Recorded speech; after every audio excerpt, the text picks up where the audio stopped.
Right, so I'll just begin by reading the Indigenous Solidarity Statement. So we'd like to begin by acknowledging that Concordia University is located on unceded Indigenous lands. The Kanien'kehá:ka Nation is recognized as the custodians of the lands and waters on which we gather today. Tiohtià:ke/Montreal is historically known as a gathering place for many First Nations. Today it is home to a diverse population of Indigenous and other peoples. We respect the continued connections with the past, present, and future in our ongoing relationships with Indigenous and other peoples within the Montreal community. So I'll just get through a couple of, actually I'll just do roll call first. So I'll just call your name, and if you're there, just say here and I will mark you present. So I'll start with the execs. Isaiah, are you here? I'm here. Thank you. Malcolm? Yeah, here. Thank you. Sarah? Here. Thank you. Amy? Here. Thank you. Daniel requested excusal. Victoria? Here. Thank you. Holly? Here. Thank you. And Eduardo? Yep. Awesome. And counselors, Jared, are you here? I'm here. Thank you. Diana? Here. Thank you. Phineas? Here. Thank you. Harrison? Here. Thank you. Howard? Here. Thank you. Jeremiah? Don't think I saw Jeremiah. Lauren? Here. Thank you. Wyatt? Don't think I saw Wyatt. Sean? Howard? Here. Thank you. Shlomo? Here. Thank you. Zach? Here. Thank you. Arye? Hi. Thank you. Sarah? Here. Thank you. Margot? Not here. Shivani? Here. Thank you. Marlena? Here. Thank you. Chris? I'm here. Thank you. Matthew? Here. Thank you. Roman? Present. Thank you. Sean S. is not here. Deborah? Here. Thank you. Nikki? Here. Thank you. Brendan? Here. Thank you. Anais? Here. Thank you. James? Here. Thank you. Alex? Here. Thank you. And Hirsch? Here. Thank you. And Wyatt, I saw you come in as well, so I will mark you as present. And we do have a couple requests from excusal from Chelsea and Sean, who are counselors, and as well Daniel couldn't be here tonight and wanted me to let you know that he can't be here because he is in the process of moving. So if anyone wants to move to excuse. Can I excuse and include Margot? She asked me for an excusal as well. Oh, sure. Perfect. Thank you. So that's Sarah. Is there a second? Second. Second by Harrison. I think someone said it first, but I didn't catch you there. All right. Is there any opposition to excusing Daniel, Chelsea, Margot, and Sean? Opposition going once, twice. Okay, so that carries unanimously. So we'll move on to the agenda. Just a quick note for the agenda. There was a point B called anti-right-wing motion or something to that effect. So that understanding regulation 44, I deferred to policy committee, obviously with the promoter of the motion, Chris's consent, just because there were a couple of things to work on with the motion, so they can discuss it there so that we don't have 30 counselors arguing over the wording and all that. So I think it'll be better for everyone to do that, and then it'll come back at a later meeting. So is there anything that anyone wants to add, remove, amend, pull anything from minutes, anything like that? Anything? Isaiah, I have, you wanted to add the general election, so I have that here. Anything else? Perfect. Going once, twice. Okay, so if not, I just need a motion to approve the agenda and all items under consent.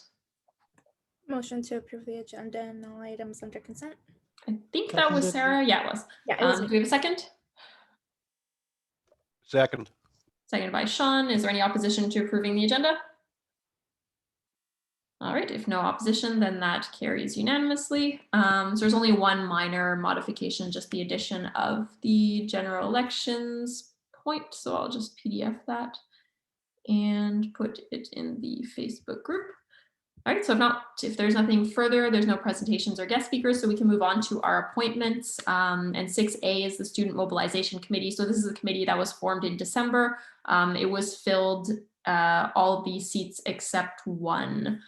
So I don't know, Matthew, if you want to give a little quick, I don't know, like 20 seconds about what the committee is, what it does and all that, since it is your committee. Sure. What we're trying to do is we're trying to get the student involvement with the CSU. And right now we're planning on ways to do that. And we'd love to have everyone, we would love to have someone on. All right, thank you. So is there anyone who wants to nominate themselves or someone else to the Student Mobilization Committee? Can I just add that our first meeting is going to be February 10th at 3 p.m. All right, thank you. Student Mobilization Committee. Anyone? Not, it'll come back next meeting. All right, going once, twice. You know what? Fine. I'll nominate myself. Sure, James. Do we have a second for James? Second. Second by Hirsch. Anyone else? Okay, if there's no one else. James, why do you want to sit on the Student Mobilization Committee? Well, I think I have a few, really good ideas. I want to get like first years more involved. So, I mean, I'm not going to be here next year. But I want to kind of put in place, at least give the next mandate some really good ideas. When the work I want to do on the bylaws involves creating a first year's council. So if I'm on this committee, I can potentially prepare the legwork to do something like first year's council, involve first year incoming students. And I'd be really interested in looking trying to look at the solutions to the COVID problems coming out of COVID, and then how to work around that. All right, thank you. Okay, so if there is nothing further, we just need a motion to appoint James to the Student Mobilization Committee. Motion to appoint James. Motion to appoint by Matthew. Do we have a second? Second. Second. Second by Hirsch. Is there any opposition to appointing James to the Student Mobilization Committee? Opposition going once, twice. Okay, so in that case, that carries unanimously. And congratulations, James. You are on the Student Mobilization Committee. Welcome aboard, James. All right, so if there's nothing further there, then we can move on to the BIPOC committee, and this is just to ratify the appointment of Deborah. So Sarah, this one's yours. Yep, so we had Alma leave, so essentially we need to replace someone else on the BIPOC committee who is a BIPOC person. So yeah, Deborah is a good fit. And yeah, I just wanted to motion to have Deborah on the BIPOC committee. All right, do we have a second? Second. Second by Harrison. Deborah, do you want to say a quick word or anything? It's up to you. Well, thanks, Sarah, for nominating me. You're welcome. Yeah, we had a meeting last week, and it was so interesting to see other people's point of view when it comes to BIPOC and minority. I had some ideas to just push forward what I'm here for, which is just supporting people like me. So yeah, that's it. All right, thank you. Okay, so if there is nothing further, then is there any opposition to appointing Deborah to the BIPOC committee or to ratifying the appointment? Opposition going once, twice. All right, so that carries, and congratulations, Deborah, you are now on the BIPOC committee. And with that, there is no returning business, so we can move on to our substantive business and start with the positions book referendum question. So Harrison and Shivani, this one is yours. Whoever wants to take the floor. Yeah, so I'll be presenting the motion and referendum question, and Shivani will be motivating. I'm just going to share my screen with you guys. All right. Give me 1 second. Okay, can everybody see my screen? Yep, you're good. Fantastic. Okay. So essentially, whereas the referendum, I can't speak, sorry. Whereas the referendum question entitled Democratize the Positions Book passed in the winter 2020 general elections, making all positions expire after 4 years. Whereas this referendum question led to the removal of positions that uplift racialized communities, religious minorities, environmental issues, Indigenous rights, intersectional feminism, and others. Whereas positions that protect marginalized students are foundational to the CSU's advocacy, and revoting on them every 4 years puts additional burden on those communities. Whereas efforts to bring back many expired positions led to a very lengthy referendum ballot in the fall 2020 by-elections. Whereas majority of the removed positions were re-added and supported by a large majority of students. Be it resolved that the proposed positions book reform referendum question be sent to the winter 2021 general election. Be it further resolved that this question seeks to eliminate the 4-year expiry date for new positions while keeping the current positions book intact. Be it further resolved that the budgetary impact of this motion is nil, and the referendum question itself. Currently, all CSU, this is just the preamble, so basically the question itself is, do you support eliminating the 4-year expiration policy on current and future positions? All right, just in the wording of your, oh, sorry, yeah, okay, that. Yeah, That's the okay. preamble. I don't know if I need to read that, but yeah. No, you're good, sorry. I just wanted to make sure there was Okay. a be it resolved question, go to referendum, sorry. My eyes are. Awesome. So I'm gonna stop the share and Shivani will motivate, I guess. All right. I just need a hello, second everyone. first. Oh, I second. Second by Sarah. All right, and Shivani, you have the floor. I realized I could have seconded. That's fine. Anyway, so motivation on a logistical level, because that's the easiest. This past by-election saw an astounding 19 questions, 9 of which were referendum questions that have been removed, and that made for a very long ballot. And majority of the positions were already re-added and supported by a large majority of students. We don't necessarily need to aim for a Switzerland standard unless it's needed. On a more important note, this question is to ensure that at current, since all the positions are related to things like racialized communities and religious minorities and environmental issues and Indigenous rights and feminism, etc., putting these positions up to vote every few years puts into question the CSU's commitment to already marginalized students who already need to discuss and validate their experiences in not just their lives, but also on campus and in classes right now. And as a side note, the judicial board, that's how you say that, has already ruled against things like geopolitical issues because of the safer spaces policy. And there are other protections that can be done for that. Again, of course, more can be done to reform the positions book for sure, just in case there are exceptions and we can make it better. But at this current moment, all the positions are there specifically to protect marginalized students. So this referendum question that we're sending, or that we're proposing, is primarily to ensure that they don't expire under any circumstance, because we don't need to put more burden on students who already have a burden to justify their experiences and their oppressions. Students and counselors can still send questions back to referendum if they disagree with it. Yeah, that is the motivation. All right, thank you, Shivani. James, go ahead.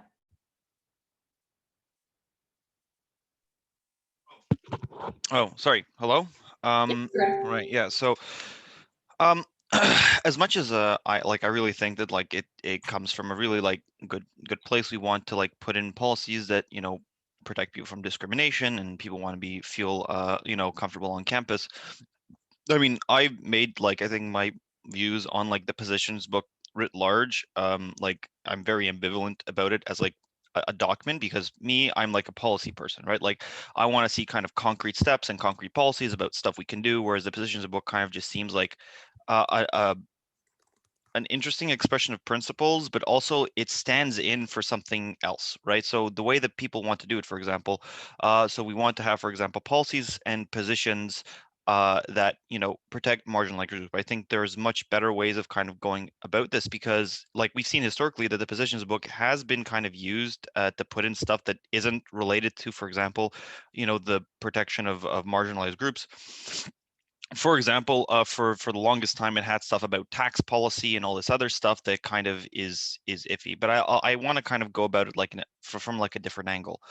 The world is kind of constantly changing and evolving. I think not just the time limit, but just like the fact that we're able to reformulate our positions and make it like more relevant to, for example, the quote unquote the modern world. I think adds some value at the very least to student lives. Now, I think like if we have like questions like to reform, like should we have kind of maybe like a two-tiered system, or I think an even better thing would be to have a mission statement within the bylaws that addresses these issues is much better than, for example, using a positions book, which I think like right now that it's temporary, I think it can be used like just from a perspective of like utility of like function of the positions book can be used, for example, for like much more prescient like sorry, not to like I mean what I mean by prescient, I mean like current like topics that students are dealing with, where something like a mission statement is kind of like this is an ongoing struggle that we have to do. Like, for example, something like the CSU stands for like affordable tuition. That can be something that we can put, for example, in a mission statement of the CSU instead of something like in the positions book, which can be used to deal with more like the issues of the day type of thing, right? And so like I look at it from that, and like when we're looking at, for example, reforming parts of the bylaws to include something like maybe a mission, like one of my ideas is to maybe include a mission statement, maybe to include a few other things, or to like make an anti-discrimination policy, I think would be much like more effective than just having like a position which kind of sits in a case, right? And like without any like even the policy on like the positions book, the policies around it basically say that it can't be used in place of policy, and it only really applies like and it only really applies to like the external dealings of the CSU, like within the context itself. So like there's a lot of stuff that I think could be better suited. I think a better way to go about anti-discrimination is to like have a more comprehensive anti-discrimination policy, if we want to do that. Put like fights against racism and other forms of discrimination, and LGBT stuff. That's much better, like in, for example, a mission statement, having like we want like a place where students, all students, feel welcome, stuff like that, instead of, for example, like the fact that we have like a quote unquote more temporary positions book allows us, I think, to address issues that might not be as relevant, for example, 4 years down the line. You're at your 2 right, minutes. sorry, you're right, So sorry. a bit fast. Do you want me to put you back on the speakers list? Yeah. All right, thank you. Hirsch, go ahead. All right, so as my colleague just said, we're all uncertain this is coming from the best of intentions. I mean, there are, regarding those concerns, better ways of doing it, but at least in my opinion. But the point I'm going to go on, or going to talk, is I feel like this isn't a good idea from a governance perspective. And I'm going to take two examples, one in the old positions book and one in the current positions book. Is the position requiring that we be a member of the AVEQ, which was thankfully removed, though for a while it couldn't be, which the AVEQ has been I think it's fair to say, a large headache in terms of extracting ourselves from it. The other, so the fact that we have a dynamic, we can sort of guide the positions book on the basis of what was passed recently is I think that's a great thing. The other point has to do with, I forgot which position number it is, but like we have positions such as faculty equality. And I'm not going to go into what happened in closed session last mandate, because obviously I'm not allowed to, but we all know how that, or some of us know how that was used, and how that sort of was used as a fairly strong mandate. And regardless of my personal feelings on faculty equality, there is, while it's true that it passed twice, failed the second time on a technicality, but once with 70% support, once with 65% support, that mandate has to end eventually. I mean, like we can't, there should be a limit to the point where we say faculty equality is something we're going after. So, I mean, I think the 4 years might have been excessive to keep it alive in the positions book, because like realistically, the student body probably changes every 3 years or so. or at least the majority switches every 3 years.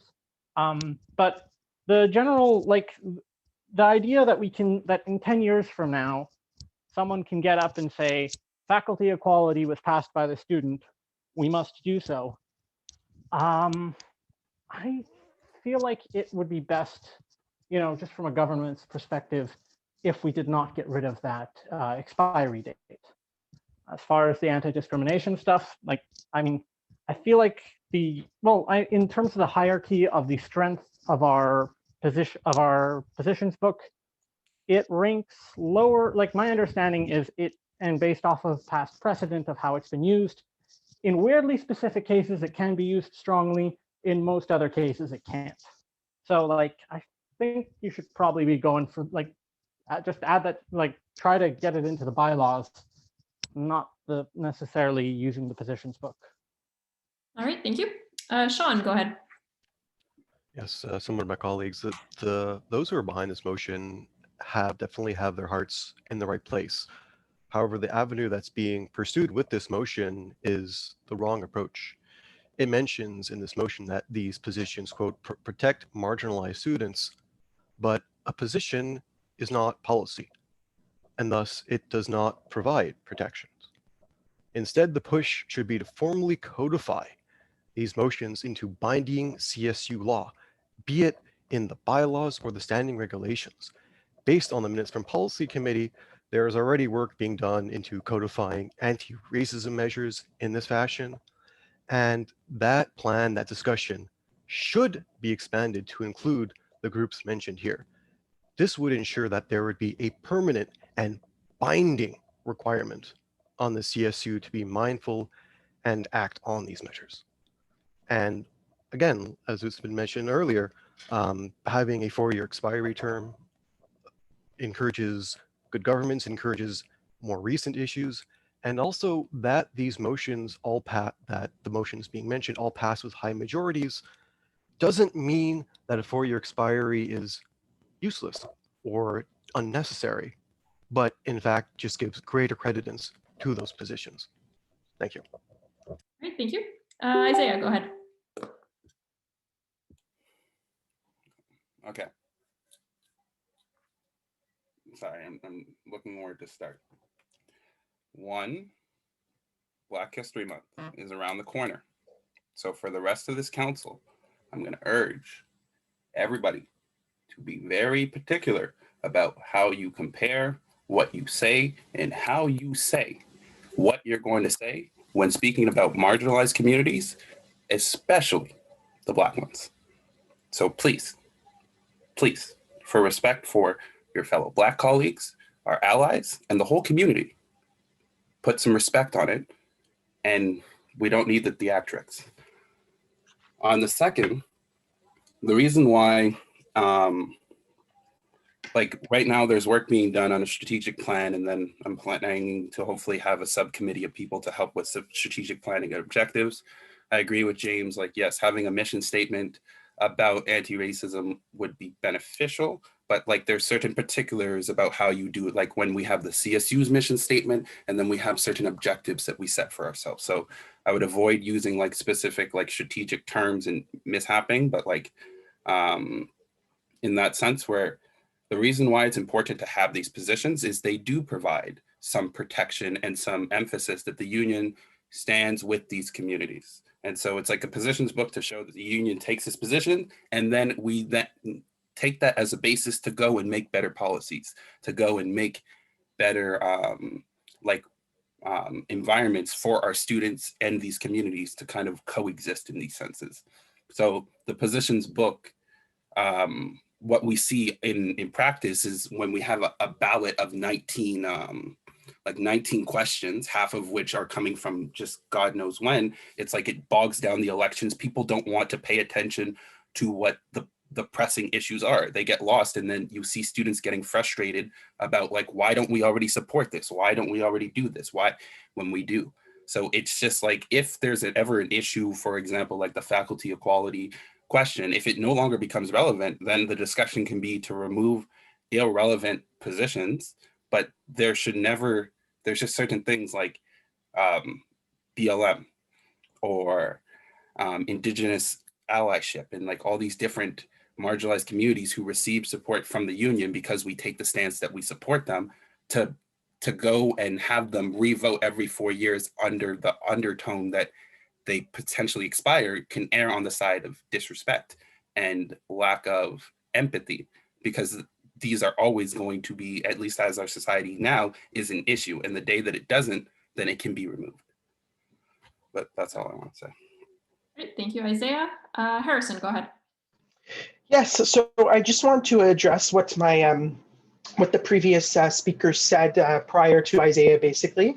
So to start with, I do sit on policy, so I am aware of those discussions, and I do believe that we need to have forms of protection in regards to discrimination in the bylaws, and that's something that I have considered. I know that multiple councillors have considered. However, that is not the issue that we're talking about here. Right now, we're talking about the positions book. Two things can be done. We don't have to pick or choose. We can do both things.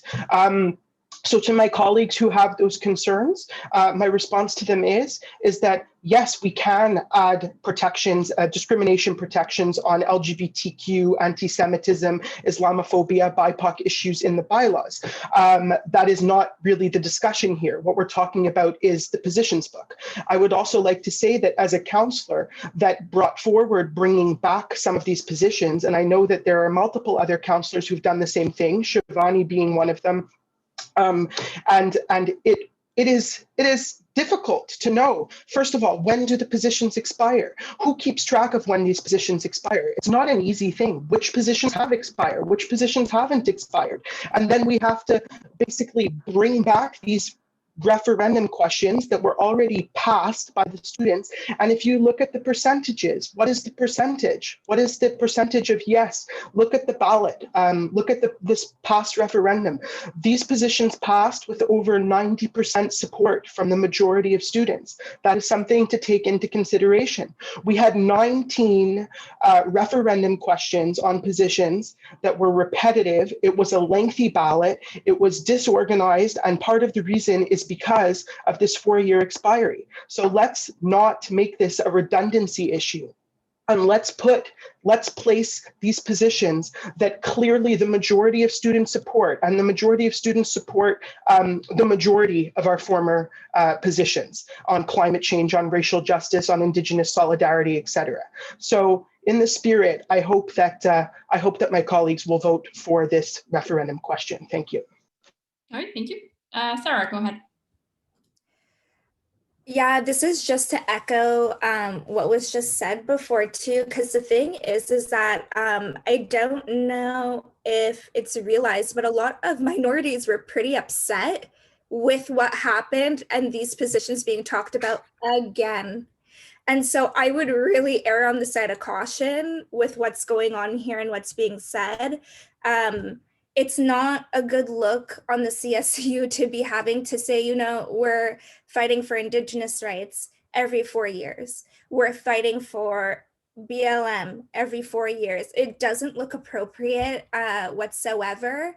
And, you know, the amount of emails that I got saying, why is this back? Didn't the CSU already support this before? So, you know, I think that the positions book really does need to come back, because these are stances that we should be making as a student union, the other student unions have been making as well, so that we can continue fighting in solidarity for these things, whether it's climate change, etc. But, you know, I think it's not fair to any of the minorities, you know, that this is something that the CSU thinks that's on the back burner. And also it makes, for instance, like some of our jobs, let's say external advocacy, a lot harder if the university sees that, you know, we're not supporting these issues when we're trying to reinforce other people to do these issues. And it's hypocritical. Why am I going to go to the University of Concordia and say, make a systemic racism task force, but then every 4 years I need to vote on something about systemic racism? Those two, they don't, it just doesn't make sense logically, and it gives students the opportunity to look at the positions and see what the CSU stands for. We can work on bylaws and policies, but obviously some of us are only here for a year, let's say. So why don't we make those implementations and then continue on the work? It doesn't have to be, you know, an all or nothing thing. Things can happen simultaneously. So I really just mean it like, just err on the side of caution when you're talking about these issues, because a lot of minorities, Indigenous, Black people were very upset with what happened with the positions book, and that having to see 19 things on a ballot like that is very tiresome. And it just reinforces the systemic racism that goes on within our society, when we as the Concordia Student Union should be making it better. So that's all I have to say. All right, thank you. Just a reminder as well, folks, the nature of the question is whether or not to send the question to ballot. So it is, even if you disagree with the question, it's whether or not send it to referendum. So you can always consider whether or not you want the student population to vote for it, not necessarily if you are for or against the question itself. Victoria, go ahead.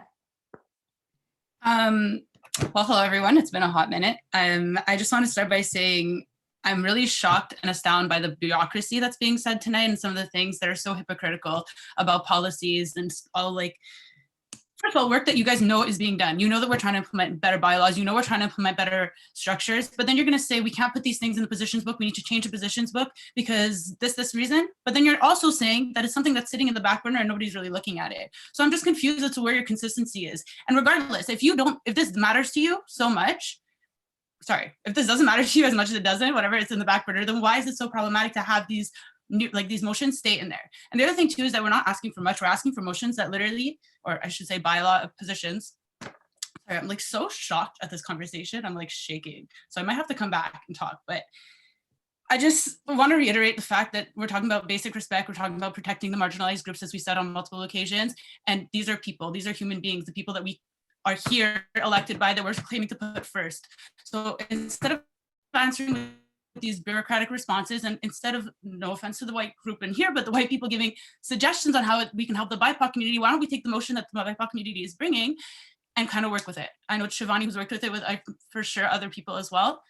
But with that being said, I'm really just shocked at this entire conversation. So I really hope that we can make a bit better decisions and maybe think before we speak and say things that are you know, very, very, very bureaucratic, very disrespectful in my personal opinion. So. Thank you.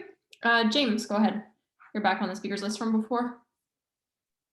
Right. So what I've kind of noticed, just a few people that have been talking, is that like there's a few kind of two different types of issues with the positions book that people are talking about. The first one is like this pragmatic issue about elections, which is definitely something that needs to be fixed. And there's another issue about, you know, certain people looking at the positions book as something, and this is the best way I have to describe it is is a way of addressing rights issues. So either constitutional rights, religious rights, other types of rights issues that doesn't necessarily relate to we don't necessarily want to give the impression that we're suddenly not supporting this.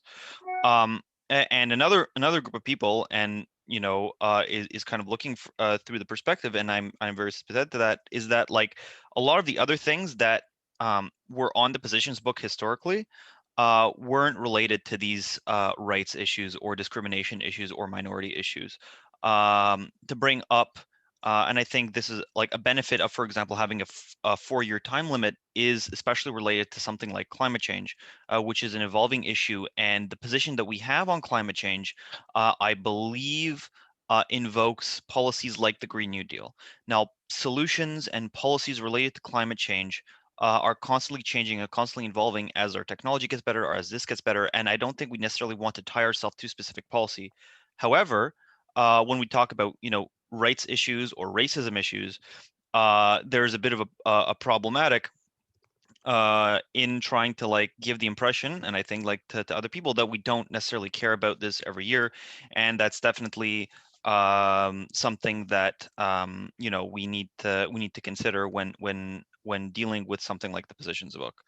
And I think the best solution to that isn't necessarily to And I think this is something that somebody else can bring up as an amendment to whatever motion the motion we're bringing forward.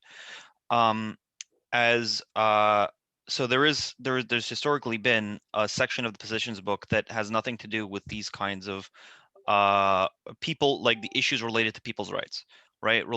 But there's a bunch of other stuff that's like related to taking a stance on, for example, a specific bill that in 10 years the might not even be here. Like, for example, there is, I believe, historically and otherwise. I mean, for example, if specific policies, specific tax policies. There was a policy for a long time that said we wanted to like increase the capital gains tax by X and X%, and that was voted on by the council. And then there was another position about other very specific events. But the need for the CSU, I think, like the argument, for example, that we shouldn't put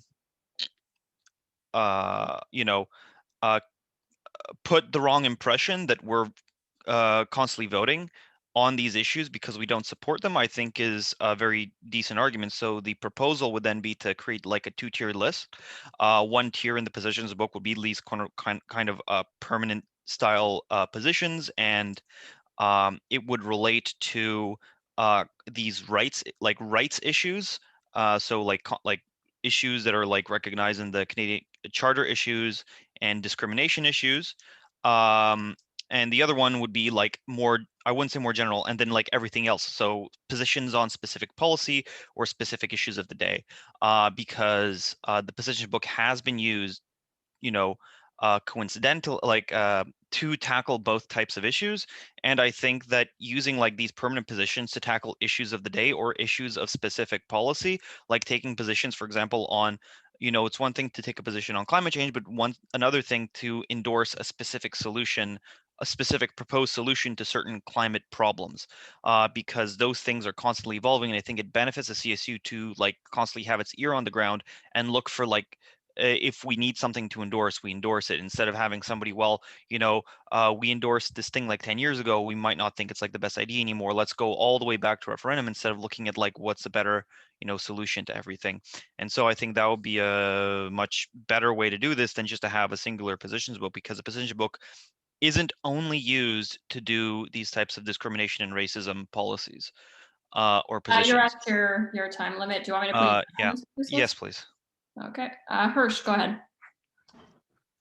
Okay, I'm gonna start off by reminding my colleagues, well, actually about a fairly recent struggle, which was the struggle for pass-fail. The CSU spent a while advocating for it. And I think it's fair to say, despite the best efforts of many members within the community, I think the executive spent a fair amount of time on it, the pleas fell on deaf ears. What seems to be the major change was the referendum. See, it's not the position itself or whatever it is that grants legitimacy, it's the act of voting to put it there. From the perspective, it was brought up earlier about advocating to the administration. The administration are experts at finding ways of discounting whatever students have to say. If a person comes to the administration and says, I have this position and it was voted on 7 years ago, the administration will probably roll their eyes and say, okay, standard degree length in Concordia is 3.5 years. That's equivalent to 2 generations ago. We are convinced the students don't want it. And before you say like that's a ridiculous claim, bear in mind that when it came to pass-fail, the administration tried that route. The administration tried to say that, well, the students don't want pass-fail. So there is that has to be kept in bear in mind. I will mention another second side note about the rhetoric that we're hearing. I'm going to ask people not to cast questions or doubts about certain people's ethnic identity. I mean, personally, as a person that there is literally a law on the book saying I cannot get a government job, I mean, I'm a little hurt, by certain comments that are made assuming bad faith. I mean, I strongly believe that the position in Bill 21 is useful if it is revoted on every 4 years, because if a notwithstanding is applied, then the government has to revote on it in 4 years. And if the government, like in the back of their minds, they know Concordia voted on it 5 years ago, who cares? If they know that it is a recent thing that the Concordia students voted on it, there is a snowball's chance in hell that it'll make a difference, which is much better than what we have now. So it is in certain aspects, like I think that this makes, well, and a lot of positions a lot stronger, and you know, their legitimacy conveyed by referendum, it decays over time, and this way we can renew it. And I also think it happens to be good governance. Thank you. Thank you. Sean, go ahead. Thank you. One point that's been brought up is how so many motions pass with large majorities, and then that in turn is a justification for making the positions remain in indefinite order. But that has not been the case for every position that has been in the positions book, including some that had been in the positions for an extremely long time.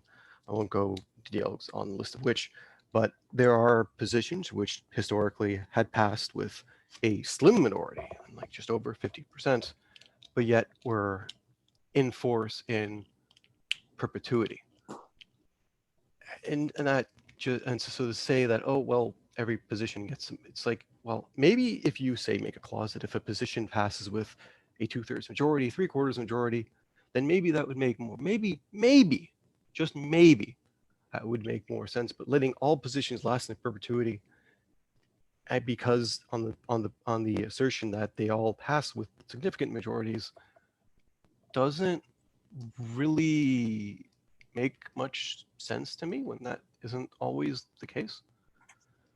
And I'm not sure really how to put this, but some of the rhetoric that has been said by other counselors who've voiced opinions against those who are, I guess you could say, opposed to the motion, it's really hurtful and just disconcerting to hear that, especially considering that today is Holocaust Remembrance Day. Thank you. Great, thank you. Eduardo, go ahead. Yeah. So I think there's two aspects to it. Like everyone has said, there's the minority positions, which I don't think ever should be revoted on.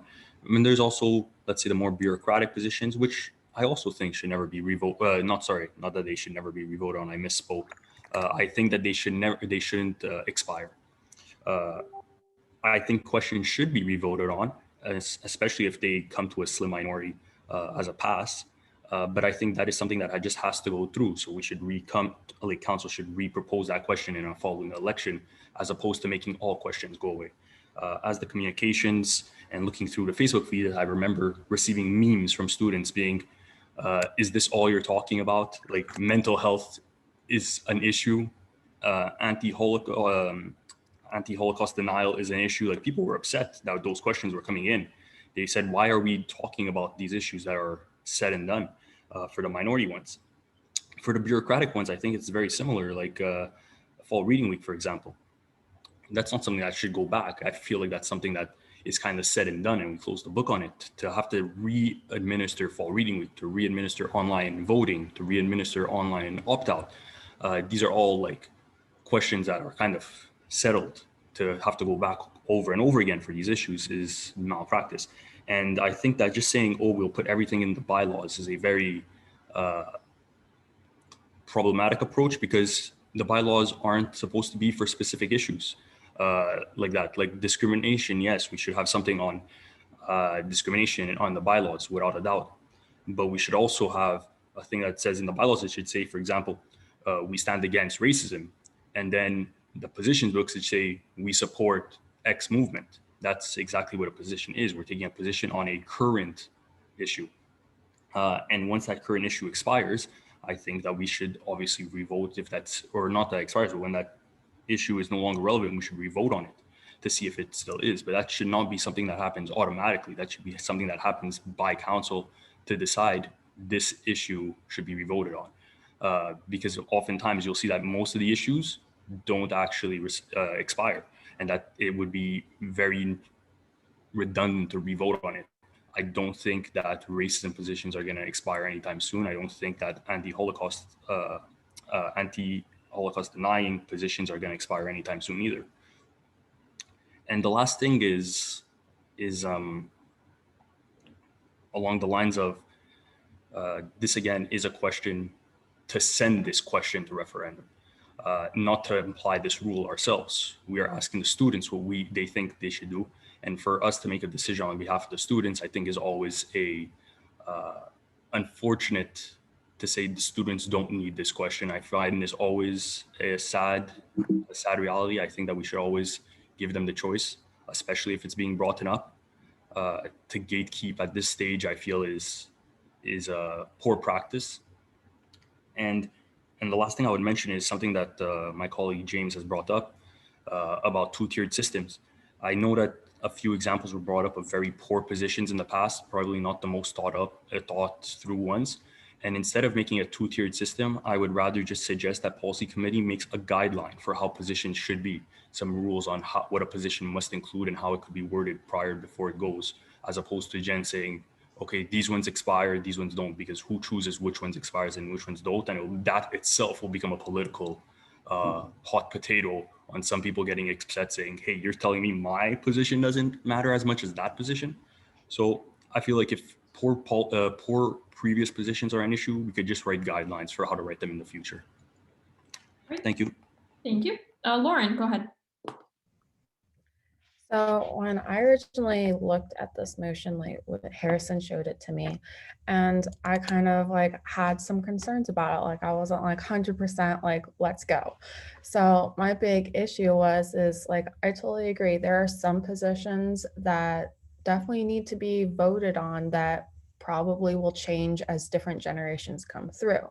However, there's also positions that I don't think are ever going to change. Like, I don't want the CSU to suddenly wake up one day and think racism is good, or that like discrimination should be tolerated. Like, so that was my issue with it was, okay, so we have some positions that I think we can all agree on should be kind of eternal, like they're not really going to change. But then there's some positions that are less kind of factual that probably need to be voted on. So the thing is we have no system put in place to discern between which positions should be kind of valued as those eternal ones and which ones should be voted on every 4 years.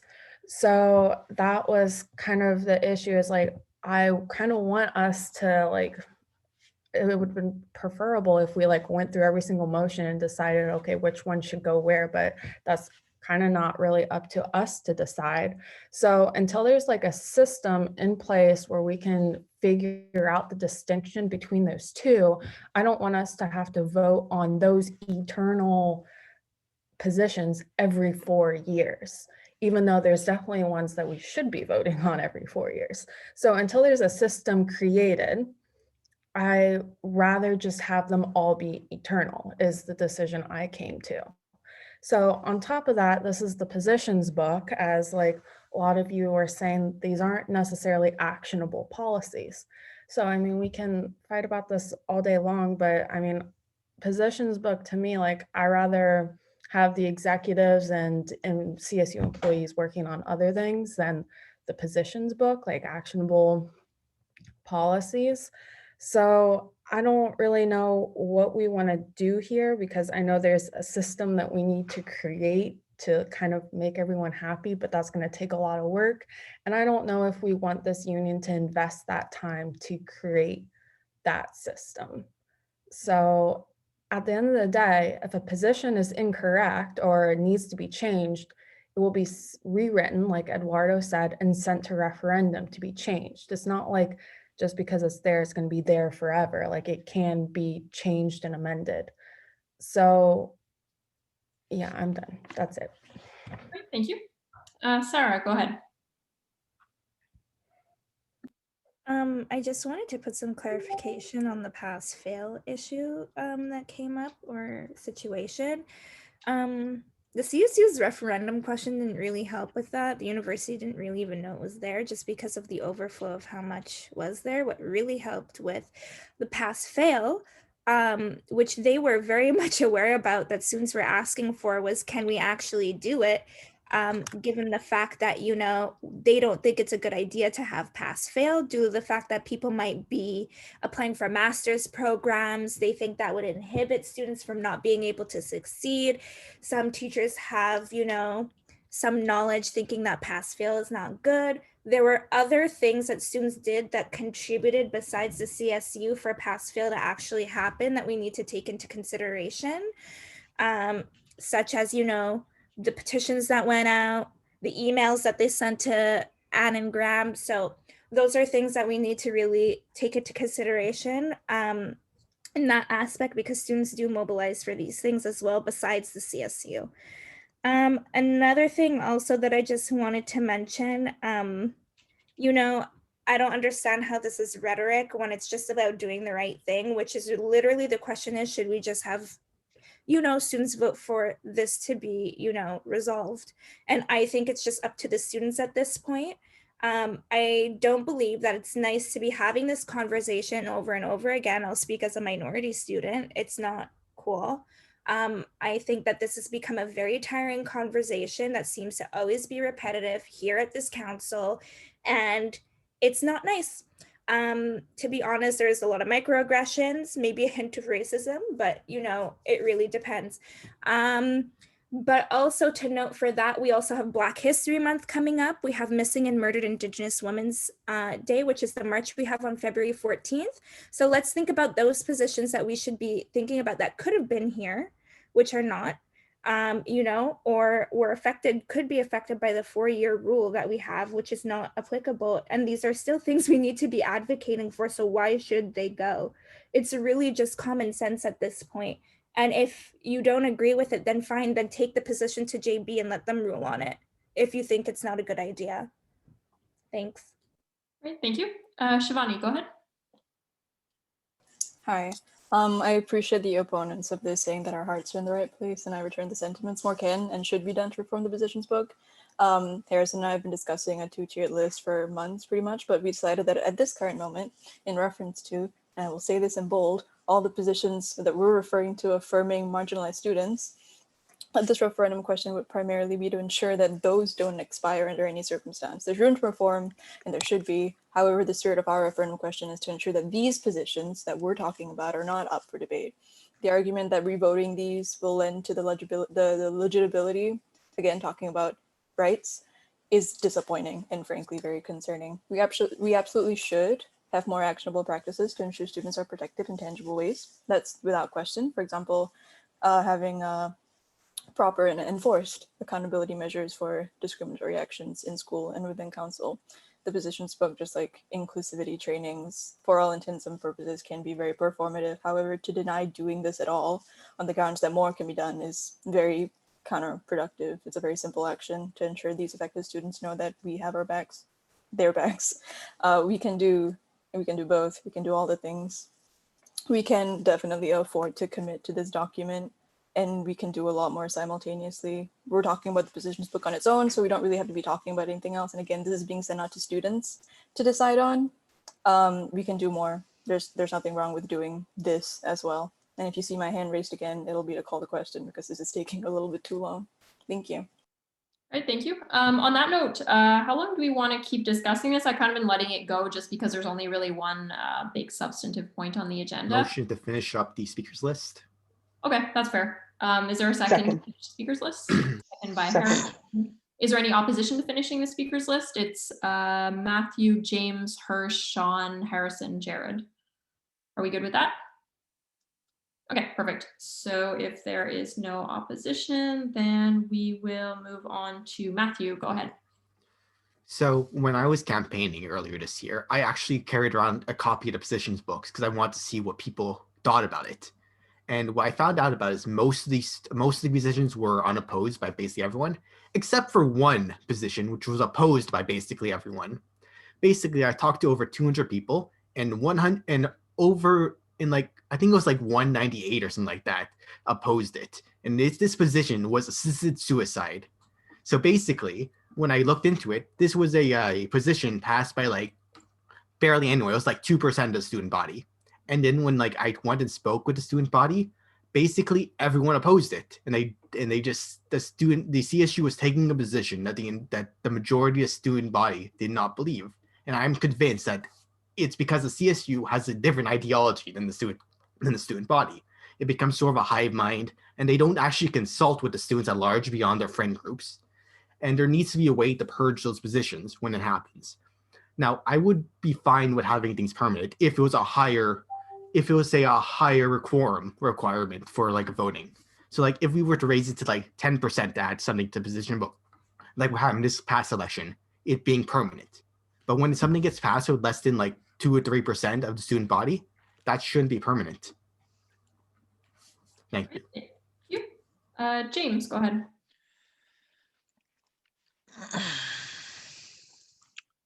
Right. So, if Lauren said something about trying to like come up with a way to determine like which positions should probably say, which positions shouldn't. Well, I'm very much open to trying to figure out criteria. I proposed one just now in what I spoke before, and that proposal was related to, and I missed my chance to actually motion, which is fine. Which is, for example, to have like certain criteria, and the criteria that I proposed were related to like the issues of like constitutional rights, related to, but they can't, for example, endorse specific policies or specific policies or bills, because those things. Sorry, not specific policies or bills, but like I think you understand, like specific solution proposals or specific bills, because that stuff, there's I think much more benefit in kind of pounding those home more and more and more. So, for example, we mentioned Bill 21 position. I think like having the students basically remind the government every time they have to use the notwithstanding clause, no, we don't like this, no, we don't like this, no, we don't like this. I think there's like a certain value to that. And also stuff, for example, with the climate change proposal. So every year we can, every 4 years we can kind of look at the, look the lay of the land and say, well, we should we endorse this such and such and such actions to tackle climate change. Whereas like the permanent positions would be, we support tackling climate change. That would be like a permanent header, right?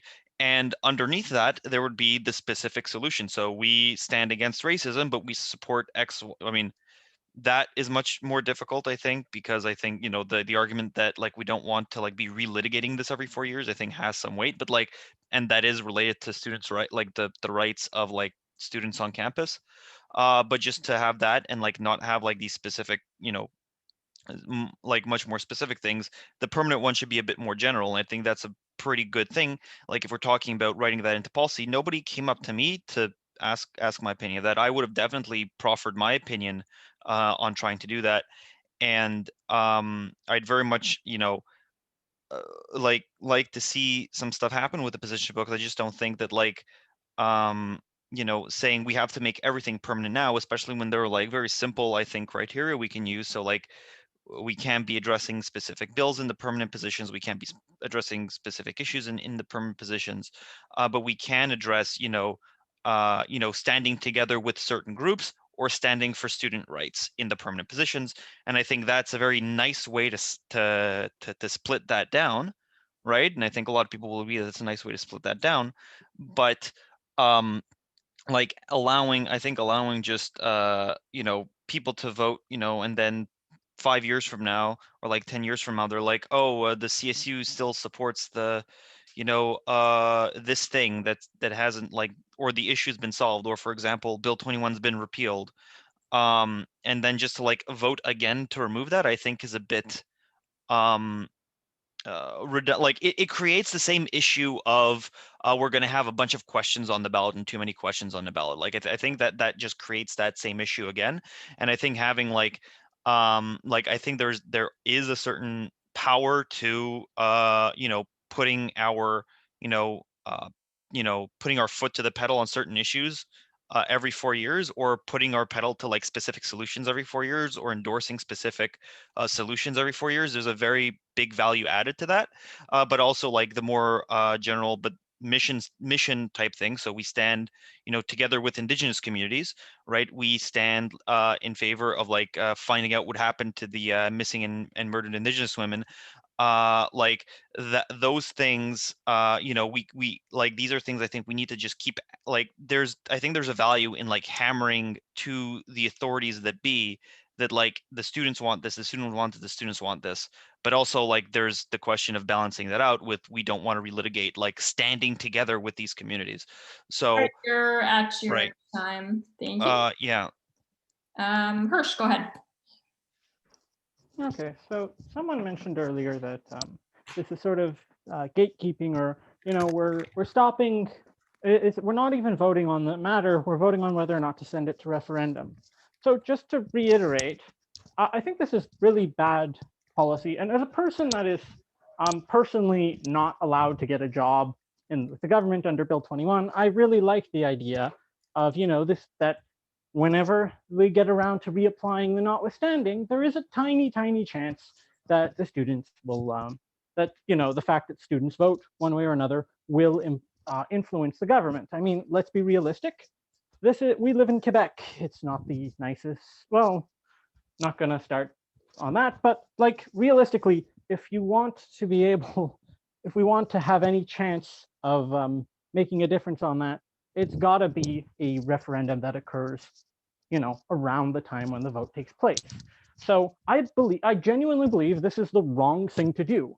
And so I cannot, in good conscience, put my vote down, use my vote to advance this thing that will be the wrong thing to do, that will make it much more difficult to achieve legitimacy and strong advocacy on these issues. And if someone really strongly feels that I'm wrong and they believe that this is the right thing to do, by all means, collect 500 signatures and send it to referendum that way, which is the same way the topic originally was put into the referendum questions. All right, thank you. Sean, go ahead. Yeah, building on what Hirsch mentioned, there's a notion that opposition to this motion is gatekeeping or being against the will of the student body, and I'm confused by this, as the referendum that implemented this 4-year renewal period to begin with, it came from the student body. When it was voted on, in the vote was made abundantly clear that a lot of positions would be dropped, and that everything that would be re-added to the positions book would have this 4-year renewal period. And in spite of all of this, it passed by a significant majority. We're talking about student will, about asking students to basically revert a referendum that they themselves put forth and passed a year ago, and that confuses me. So I don't really get that point. Thank you. All right, thank you. Harrison, go ahead. I'd like to allow Jared to go and be last on the speakers list. Is that possible? Sure. I don't object to that at all, so I'm okay. I just wanted to say that I do think that this is kind of restricting the rights of the students, or at least restricting their ability to express their opinion. Who are we to say that every 4 years the positions book is every 4 years every position goes to referendum? Oh, but the referendum question that put that in place, that's forever. You don't get a choice on that. That one is set in stone, and forever and ever and ever, you don't get a choice. Oh, but the positions book you need to vote on. Like, shouldn't at the very least the democratize the positions book come back every 4 years too? I mean, sure, yes, it did pass a referendum last year, and good for that. But so did a bunch of the positions, and they aren't set in stone. They aren't forever. So why is this? At the very least, shouldn't in 4 years this motion come back in referendum, and then if it fails 4 years later, it comes back, and then if it fails 4 years later it comes back, because right now that's how the positions work. Every 4 Point of years, no information, matter how it often does expire. Not a point of information, but yeah, go ahead, Jared. But I think that this should at least be like brought up. You know, let like you'll vote on every position potentially forever. Oh, but the question that got it there, you can't, like, okay, so then we pass this and the students just will vote it down. The same way, like it's the same assumption with all, oh, well, we think that anti-racism, it'll just pass. So fine, this position will just fail. This will just go to referendum and it'll just fail, right? The same way that these other questions are just obviously going to pass. This is just obviously going to fail. No harm, no foul, right? Great, thank you. Harrison, go ahead. Alrighty, guys, I'm going to try and keep this as concise as possible. So to start with, I'd like to mention something that I believe it was Sean Howard that brought forward. And he was referring to a specific position. And I'm not going to mention the name of the position, but what I am going to say is that that position also affected me and my community in which we share. And I'd like to say this. I would like to say that this 4-year referendum capability does nothing to protect that position from reoccurring. There are ways that we can reform the positions book. There are ways that we can do things better, yes, but this was not the way. A lengthy ballot with 19 questions is not the way. And this upcoming winter, to have to bring forward new referendum questions that are expiring and how to have to find which of those referendum questions should we bring forward are expiring puts a burden on the LGBTQIA2+ community, puts a burden on the BIPOC community, it puts a burden on the Jewish community, it puts a burden on every single racialized and minority community on campus and on council. In response to my colleagues to say that what we're doing here is not democratic, I'd like to say that it is democratic. We represent students. We represent student voices. We are here saying that this is a problem. We have heard that this is a problem from many, many students. And this is a way that we bring forward issues and that we bring them to table and bring them to referendum to have students vote on. And guess what? Like Jared mentioned, if the students want to keep the 4-year expiry on positions, guess what? That is what they will do, and they will vote in outstanding numbers no to this referendum question. I would like to bring to the fact that the previous referendum question that was passed with the 4-year expiry, I'm sorry to say because I was confused myself, was confusion in the wording of it. I hardly believe that the majority of students understood what they were voting for. It was not clear. And I would also like to say that students like Matthew, who brought forward the issue with the assisted dying position, Matthew, you definitely would have the right under this to bring forward that position to referendum again and have students vote on that issue. And all you need is 500 signatures.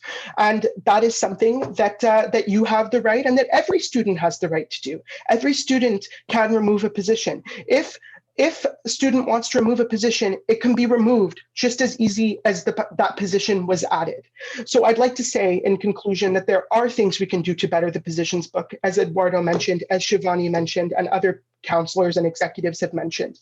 This did not better the positions book. This did not, and that is what we are voting on. So thank you. Great, thank you, Harrison.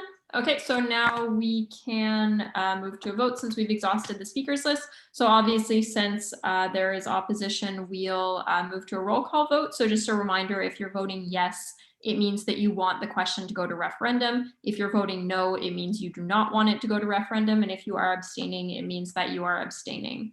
Everybody clear on that? Point of information? Yes. What is the successful vote? Like, is it 2/3 or is it 50%? Yeah, it's 2/3. Sorry, I forgot to mention that. Yeah, so anything going to referendum is 2/3. All right, so I will go down the list. Jared, how do you vote? A resounding yes. Yes. Diana? I vote yes. Yes. Phineas? Yes. Yes. Harrison? Definitely yes. Yes. Chelsea is not here. Howard, how do you vote? Can you get back to me, please? Sure. Jeremiah, how do you vote? Likewise, come back to me. Okay. Lauren? Yes, please. Yes. Wyatt? Yes. Yes. Sean Howard? No. No. Shlomo? No. No. Zachary? Sorry, yes. Right, yes. Aryeh? Come back, please. Sorry? Oh, come back? Okay. Sarah? Yes. Yes. Margot is not here. Shivani? Yes, please. Yes. Marlena? Yeah. Yes. Chris? Yeah. Yes. Matthew? No. No. Roman? No. No. Sean is not here. Deborah? Yes. Yes. Nikki? Yes. Yes. Brendan? Yes. Yes. Anais? Yes. Yes. James?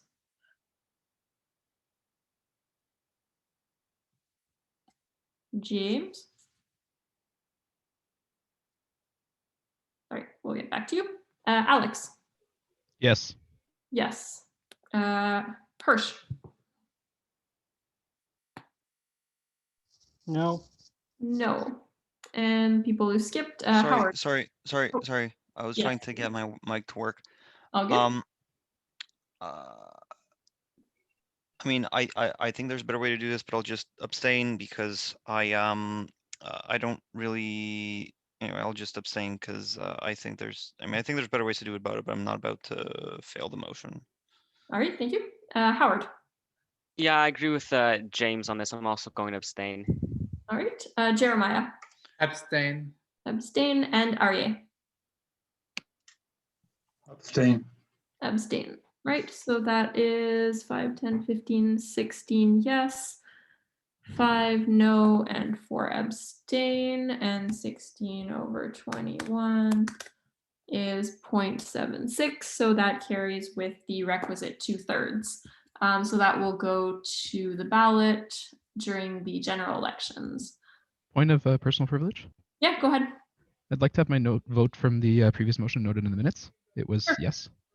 All right, Michelle, you got that? Sorry, who was that and what was the vote? Who was it and what was the vote? That was It Alex. was Alex Stoja, and yeah, voted yes. Can I have that as well, please? Mine was yes as well. All right, so Alex and Lauren want their votes noted. Can I have mine as well, please? Who was that last person? It's Chris. Oh, Chris, okay. And Chris was yes as well. Got Anyone it, else? thank you. Awesome. Okay, so if there is nothing further on 7A, we can move on to election dates. And Isaiah, this one's yours. You don't need to read all the whereas clauses if you don't want, just the be it resolves. Okay, perfect. Lord. So as we know, let me just, sorry, pull this up.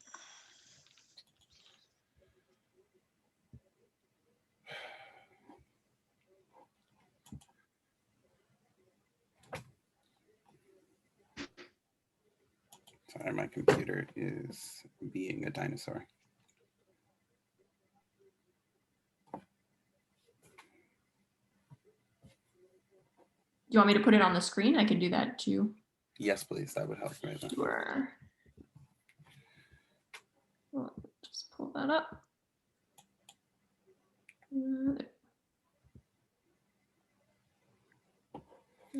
Here. Perfect. So we recently passed last semester elections and referendum policy in order to account for COVID and just general better elections at policy committee. So all these dates are coincided with that new policy. And so be it resolved that the general elections be called with the following seats and coordinator positions open. So 3 Fine Arts Council seats, 1 Fine Arts Senate seat, 7 JMSB Council seats, 1 JMSB Senate seat, 13 Arts and Science Council seats, 1 Arts and Science Senate seat, 5 Gina Cody Council seats, 1 Gina Cody Senate seat, 2 Independent Student Council seats, and 1 BOG alternate seat. And then the 8 executives, general coordinator, yeah, so yeah. And then that the CEO announce the polling phase no later than Monday, February 8th, 2021. That the CEO announce the policies and directives related to the elections no later than Monday, February 8th, 2021. That the nomination phase starts Monday, February 8th, 2021 and end Friday, February 26th, 2021. That the campaign phase start March 8th, 2021 and ends March 15th, 2021 at midnight that day. And that the polling phase starts Tuesday, March 16th and ends Thursday, March 18th, 2021 at 11:59 p.m. That the results of the elections be announced no later than Friday, March 19th at 12 p.m. And be it further resolved that the budgetary impact of this motion is nil. All right, thank you. Do we have a second for the motion? Second. Second, I think that was Jared. And your motivation, Isaiah? Yeah, so I wanted to be proactive. It could have fitted into the next election, but I made sure to meet with Caitlin and the CEO to arrange the dates and make sure that we have a seamless general election as much as possible. And so setting these dates now will allow me to do a lot of the back end stuff, like inform the Dean of Students and inform the Dean of Students of our elections and all that different stuff, and like let the CEO start right away, get the student list and everything that needs. And if anyone's curious, these are the seating arrangements that are going to be for next year's council, and they were calculated by doing a weighted average of the populations of all arts and science students, Gina Cody, JMSB, arts and science and independent. And so like those are the allocated seats. And yeah. All right, thank you. Does anyone have any questions or comments about the election dates motion? Questions or comments going once? Yeah, Hirsch, go ahead. Is it too late to bring forward a motion to try to change the signature requirements? It's not too late, but it doesn't really fit with the spirit of this motion. It can be dealt with next meeting if you want to like write something up with good wording and all that. Can I have information or a question? Or Yeah, I sure. don't know how it works. I'm really bad with Robert's rules. Isaiah, didn't we do this in the elections policy? Was what I was going to ask. We did that. Yeah. And so if there are any further issues, then bring that to policy committee to see if they can make an amendment at a policy meeting or whatnot. But we already significantly lowered the signature counts. And so like, yeah, so it's already, what's it called, for pandemic mode elections, it's already accounted for in the policy. Oh, great. Does that answer your question, Hirsch? I mean, like personally, I think it wasn't accounted for sufficiently, but that's a discussion we'll have another day. All right. Is there anything else? Okay, so if there's nothing further, then we can move to a vote. So first of all, is there any opposition to approving the general election dates? Opposition going once, twice. All right, so that carries unanimously. Is there anything else on general election dates, Isaiah? Well, good luck to all who intended running. Now you can put them in your calendar dates, and please like spread the word about the council seats because we want a full council. All right, thank you. Okay, so at this point, there's no informational points. So we're on question period and business arising. Did anyone have any questions or business arising from the meeting? If not, we'll move into yeah. So I have business arising for the meeting. I'd like to, people have asked, since Eduardo has said in chat that the system to split the positions book so that the problems that people have addressed don't happen. I'd like to motion to task policy committee to find a mechanism to delineate between positions that should be kept indefinitely and positions that shouldn't be kept indefinitely. Very easy. I'm taking you up on that offer and doing that immediately. All right. Point of information. Yeah, go ahead. Can we vote in business right? Like, are we still in? Yeah, Like, it's the last agenda point. You can vote in. After that, we cannot. Yeah,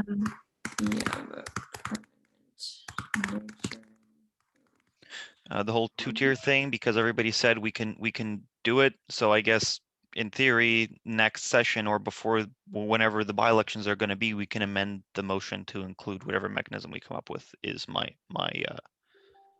all right. I'm trying to since, get some since wording. everybody said the goal was to make sure that these specific positions about racism and Indigenous solidarity, that's the, what's it called? The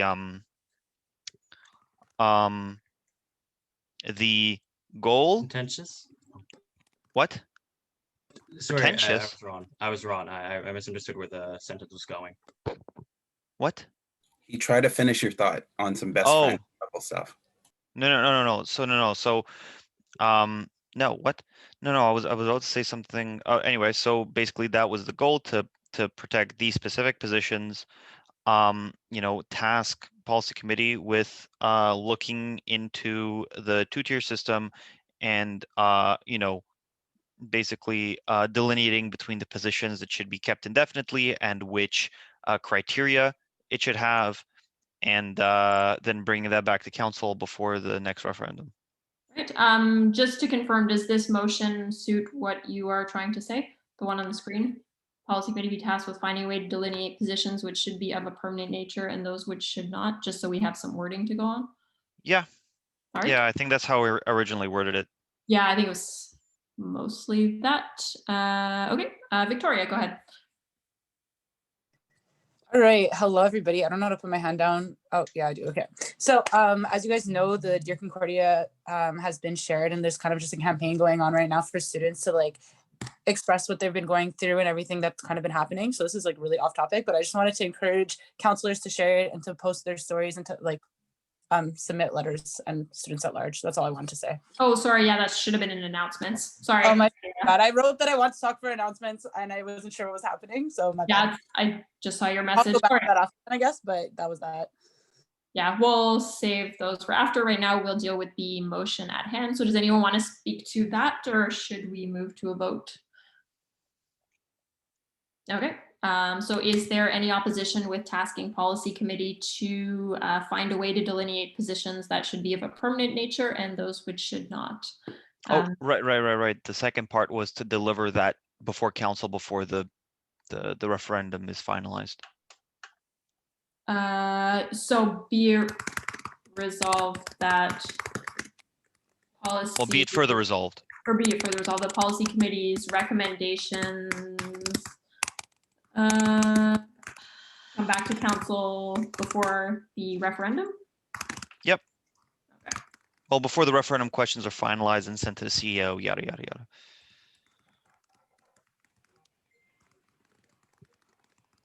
Before that's the general election. Referendum questions finalized and sent to the CEO. All right, so there's that. I presume, is there any opposition to adding that amendment? No. Okay. Any discussion on the motion? Okay, so if there is no discussion, then is there any opposition to adopting the motion as a whole? Opposition going once, twice. I oppose. Oh, okay. So wait, you don't get a vote. Sorry. Shit, I'm so sorry. My bad. Quorum, please. But yeah, no, sorry, you're an executive. Does anyone else oppose and want to vote roll call on it? Opposition going once. I have a question. Yeah, sure. Go ahead. Like, why does Sarah oppose? Do you want to answer that, Sarah? Yeah, I just don't think it's for me, it's just with the BIPOC community with that referendum question. I just don't think people are biased on policy to do it. So that's just me personally. Well, I mean, Here. Do we want to open discussion on the motion or? I would like to, considering that Sarah is head of policy. Okay, I mean, we can, it's just every time I ask if anyone wants to talk, nobody wants to. I'm so sorry. I mean, Whatever, we I can talk mean, about it. I think there's like a question in Sarah. I think I'll just say something before. If anybody wants to talk after that, then fine. Like the goal of this like would be to like keep the anti-discrimination things in like the top tier, right? That would be the purpose of the thing. And then looking in policy, for example, because there are positions that I think everybody here remembers that probably shouldn't be there on a permanent basis, and just to like, well, like how do we draw the line, and then have a discussion there, and then like I'll try to come up with a policy proposal to speak with Shivani and Harrison and Lauren and get ideas from people, and then have a proposal policy committee. We can discuss that, and then worst case scenario, we just go back to council and say that we couldn't find a line, and then that would be that. I guess like it's just because I think there is a line to be drawn. I think that certain positions probably shouldn't be permanent, and I think there's like a cost benefit to like, for example, things that should be like reaffirmed, like for example, changing solutions, changing policy, you know, kind of lower level issues of the day, and then like the discrimination stuff. Obviously, try to find a way to keep that in like the top tier, and like find a definition that satisfies everyone involved. Worst case scenario, the motion is going to referendum anyway. So if we don't come up with anything, then it's just business as was passed. I don't think that's what My question with that is with the new, oh, sorry. Yeah, no, go ahead, Sarah. Oh, go Sarah. Like Oh, sorry, Lauren, go ahead. My Zoom thing, I can't. I never know cues. No, I just wanted to say, like, James, that's not what she was saying. Like, I think she's in total agreement with what you're saying. She was just saying the unbiased thing. So, like, Sarah, if you're concerned about the biasness, what do you propose? I really think that, like, you know, like, it's just, with this, I'm really trying to think, like, I'm just at a loss for words with a lot of things right now, because I'm looking at the current positions book with the stuff that was taken out, and it really just doesn't seem like it's unnecessary, most of the stuff that's there, whereas the stuff on race just really needs to be there if we think about it, quote unquote. So that's why I'm confused with the uselessness term that's being used and creating a two-tier system when most of the new positions that are here, if you look at the new positions book, it doesn't seem like they're a waste of positions. Oh, okay. All right. So that's not what I was talking about. Like I was like, because historically there have been positions, for example, the one I'm going to refer to again was the one on like tax policy, right? You know, right? So like But it's not just, well, there, no, so what, right? well, no, but so what, yeah, well, no, but like they're not the same, right? Which is why we should like create the delineation, right? That's what I'm saying, right? Those two positions aren't the same, and the positions book as a document accommodates both types, right? Like I think that's you what I'm folks saying, right? might- And my motion would be to try to draw the line between those two types. Point of clarification, sorry. Just I'd like to understand what we are voting on now is developing a two-tier system, even though the two-tier system was not in the previous motion, right? Like, Yeah, I just it's separate. It's to send it to policy to look at developing a two-tier system. Okay, thank you for that. Okay, thank you. So is there flexibility in that motion for Sarah to kind of do what she's concerned about? Yes. Right, Yeah, I right think- now, the only motion on the table is just to look at it. Like it's Yeah. not. Yeah, it's not like that. Yeah. Like Yeah, sorry. it must happen or anything like that. It's just to. I think the wording is exactly. Well, it is tasked with finding a way to delineate positions, but then at the same time, policy can recommend. Can we change that? Can we? to Sorry. come up with a recommendation? Yeah. That's, yeah. Well, yeah, I mean that's a language I've been that's a how- language I've been using to describe it Yeah. anyway. So. Okay, is everyone okay? Yeah, that's what kind of threw me off. So Oh, okay. yeah. Here, let Well, me- you know, because I mean, because as I said when I tried to answer your question the first time, it's like, well, if we talk in policy and turns out we don't really have a way to delineate properly, then that's that, and we come back to council and say that, like so. So is everyone okay with policy, be it resolved the policy committee be tasked with making recommendations on how to delineate positions that should be of a permanent nature and those which should not? That way it's not, the answer to the question isn't in the question itself, and policy committee can take the time to look at it and determine whether or not they think it's a good idea, whether or not it should happen, and if it should, how it should as well. So if everyone's okay with. Can I bring forward an amendment to the motion? Yeah, Hirsch was on the speakers list first, so I'm gonna let you go, Hirsch. I mean, Okay, so I just want to remind, for those who don't actually pay attention when certain people speak, as mentioned before, we currently have faculty equality in the positions book, and the question was, should we keep it there permanently? Should we keep attempting that and seeing how it goes? So, like, really, the motion here is on a technicality on something I don't think is particularly contentious. So there's really no need to resort to ad hominem attacks and whatnot. Thank you. Thank you. Harrison, go ahead. Okay, I'm just going to state my opinion here, and I think that I'd like to try and amend the motion as such as well. I do not think it has to be a tiering system. So I think that if policy can come up with other ways to ensure that certain types of positions, for example, don't arise, etc., or modifying, for example, the simple few words wording in a position that are no longer relevant, etc. I think that those are also valid solutions. So I think we should make it more general and remove the tiering aspect and focus on just position book reforms in general. Well, we can just do that by adding "and positions book reforms" to the end of that sentence. And other positions book reforms, because we're making recommendations on all of them, right? Yeah, I would suggest removing the tiering and simply stating positions book reforms, and then we discuss at policy what we think is the best solution. Does that make sense? So, like, be it resolved that policy committee be tasked with making recommendations on how to reform the positions book? Exactly. James, are you amendable to that?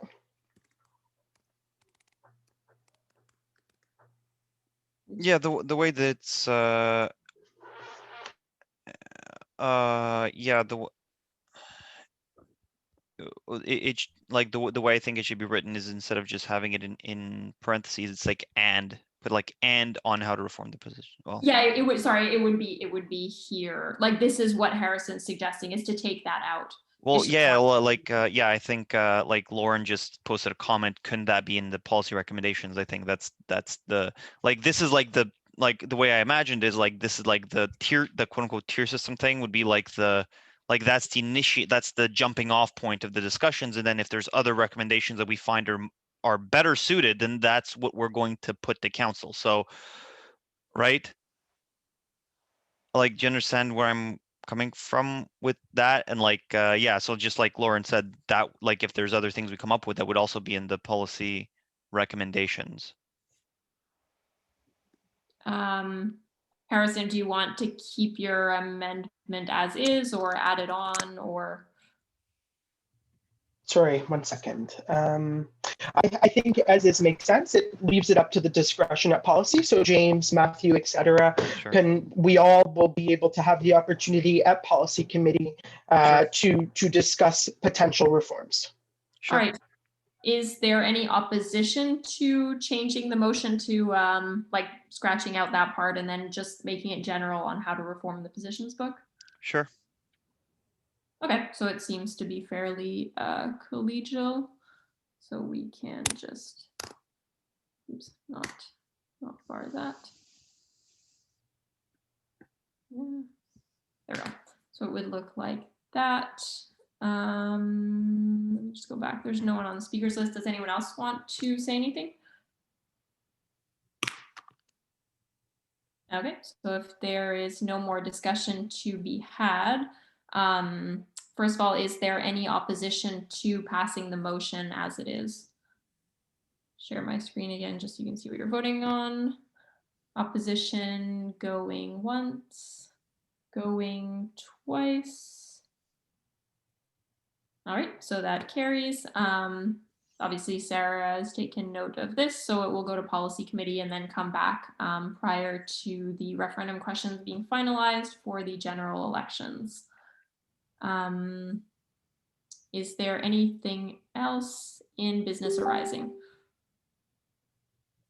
Okay, so that was a good use of business arising. Thanks, James. Now we are on announcements. So Victoria, I don't know if you wanted to continue with yours. Yeah, I'm so sorry about that. That was very disrespectful of me, guys, before. But I just wanted to talk about it's not my campaign at all, but the campaign that the CSU is running for the cards. And just wanted to emphasize to you guys, if you guys could share it, if you guys could write one, that would be very much appreciated. If not, well, I mean, that's also appreciated, I guess. But yeah, just that's all I wanted to say, just to spread the word. Yeah. So basically, if you have something like, look. Oh, sorry, I thought someone was saying something. Eduardo, go ahead.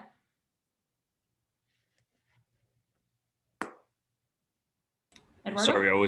Sorry, I was talking while muted there. I'm just letting everyone know, for those of you who don't, that the winter online opt-out period is on as of this week. Today, this morning, it opened. I am putting the link in the chat for those of us who are undergraduate students and want to opt out. And I'm also going to put the link in the chat for the graduate students who are here to opt out also real quick. So yeah, we worked on it. We made it even, we added a little bit more to it with the fee levy groups. We also made it simpler. So instead, for those of you who remember from the last time, you would get like 20 different groups sending you money. We basically all consolidated that into one account. So every group now pays into one account, and they will just send you one final, they'll send you one final amount that you owe back. This is really good. It also means that the groups now are basically holding each other accountable, because if someone does miss their opt-out, they did not contribute, and the other groups will not like that very much, so they will report that if anyone's trying to defer on their opt-out. So we have a whole self-accountability system running as well. So I could assure that every student will get their opt-out, because it's all coming from one account, and no matter what, there will be money coming out of that account. And we could also weed out any groups that are misbehaving. So yeah, the two Google links are there for everyone who wants to opt out. You have until January 31st at 11:59 p.m. All right, thank you, Eduardo. Sorry, can you repeat the deadline? January 31st at 11:59 p.m. So, and it started this morning, so at 9 a.m. So you have this week, basically 1 week's 5 days. Wow. All right, thank you. Lauren, go ahead. Just a question for Victoria. What do you want us to write in the letters? Like, I've been seeing it, but I don't know what to write. Did you open the Google form by any chance? So if you open the Google form, on the Google form, it'll have a Google Doc with everything that essentially the campaign is for. So the campaign is for students to have a place to have their voice heard with the administration. So I know you may think or really strongly believe that passing that on referendum was maybe what got passed or failed, but it was really conversations and the letters and the Reddit posts that were posted. There was a lot of mobilization and work from the executives that was done for that anyways. But this campaign is really just to push for changes that students need. So obviously right now, one of the biggest problems is that the administration isn't necessarily connected with things that we're dealing with. They don't understand our day-to-day lives, which is really in our bedroom for the most part. However, we want to have this campaign to show them and give them that different perspective, and to show them that like the 1% that they think is struggling is more than just 1%, and their 1% struggle is not the same. And we need to make accommodations for every single struggle, regardless on if it's easy or not. We have a responsibility the administration has a responsibility to serve the students and give them the best possible education that they can give. So it's just really putting pressure on that, the online proctoring, ensuring that, recorded courses are happening and all of that. Everything is really in the Google Docs. There's a Google link attached to the Google Docs in case there's more questions or more information required for it. But it's really just expressing how your semester has been, expressing concerns that you've had, things that you've heard from other students, but just to help, build that pressure on the administration. Does that make a bit more sense? Yep, thank you. No problem. Jeremiah, go ahead. Hey everyone. I just want to make an announcement that on Monday, Space Concordia is having an information session at 6:00 p.m. That's it. It'd be great if some of you could show up. I will repeat that simping for space is king shit. Space Concordia is great. All right, thank you. Harrison, go ahead. I'd just like to bring to everybody's attention that today is International Holocaust Remembrance Day. So if you guys have time this evening to light a candle, it's something that we traditionally do in commemoration for the 6 million who were perished. Thank you. Thank you, Harrison. That's a very good point. Does anyone else have anything to say? Oh, Ken. Yeah, go ahead, James. Right. All right. Would have been too late for that. There's if it no one was- on the speakers list. Right. Oh, no. I'm just like, if we could like, I mean, it's already too late for that. It's like, I mean, I guess it's not too late for it. It's like 8:15. Actually, it's probably too late. I don't know how quickly the CSU social media department works, or if they even put out a post about Holocaust Remembrance Day yet, but just ask them to do that. But it might be too late. They did. They did. Oh, they did? Great. Mhm. Already done. I don't follow. We got it. Great. Problem solved. What are you talking about? All right, folks. So if there's no more announcements or anything, we can move to adjourn. If anyone wants. I move to adjourn. All right, Jared moves to adjourn. Do we have a second? Second. By Isaiah. All right, folks. It is 8:12, and this meeting is adjourned. Good night, everyone. Bye, everyone. Wait. Bye, guys.